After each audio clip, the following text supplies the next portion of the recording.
Donc 4 mois après le meurtre de Jessica, une femme de 29 ans étouffée en pleine nuit dans sa chambre d'une unité de l'hôpital psychiatrique Laborie située à Nieul-Espoir, l'enquête vient de rebondir.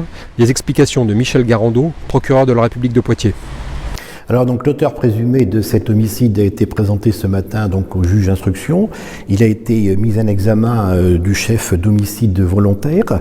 Il a simplement fait quelques déclarations spontanées, très brèves, sans s'expliquer sur le fond, de sorte que le débat sur sa mise en détention provisoire a été repoussé conformément donc au texte à mardi prochain.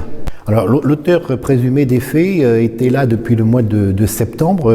Il avait fait la connaissance dès son arrivée donc de la victime avec laquelle s'était noué, semble-t-il, quelques relations privilégiées et la victime donc l'aurait éconduit. Donc quoi, c'est ce que les enquêteurs ont acquis lors de leur enquête.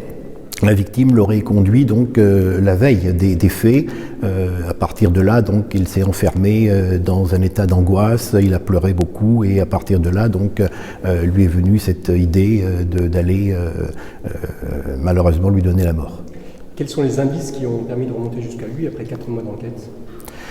Il y a plusieurs éléments qui ont déterminé les enquêteurs à serrer les investigations sur lui. Le premier élément, donc, c'est la preuve scientifique à l'ADN, donc à partir des prélèvements qui ont été trouvés. Ensuite, il y a eu d'autres éléments tels que, effectivement, des déclarations de l'intéressé qui, au début de l'enquête, tentaient de mettre les gendarmes sur une fausse piste, sur une fausse orientation.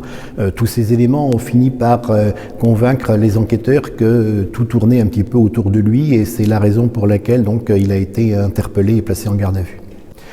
Alors ce jeune homme donc était arrivé au mois de septembre au centre de Nieul-l'Espoir. Il avait fait avant des séjours, plusieurs séjours en hôpital psychiatrique. Au plan pénal, il avait fait l'objet de plusieurs poursuites alors qu'il était mineur et ensuite devenu majeur, notamment pour des faits de vol et aussi pour des faits de violence et de menaces avec armes.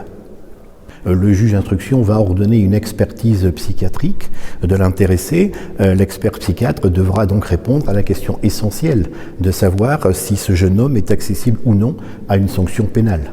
Alors la deuxième personne a été interpellée parce qu'il était intéressant pour les enquêteurs de la réentendre. C'était un témoin privilégié puisqu'il effectivement donc indiquait qu'il avait été témoin de la sortie de la chambre de la victime. Il était normal qu'il soit également entendu de manière un peu plus circonstanciée, mais sa garde à vue a été très rapidement levée et il ne fera pas bien sûr l'objet de poursuites.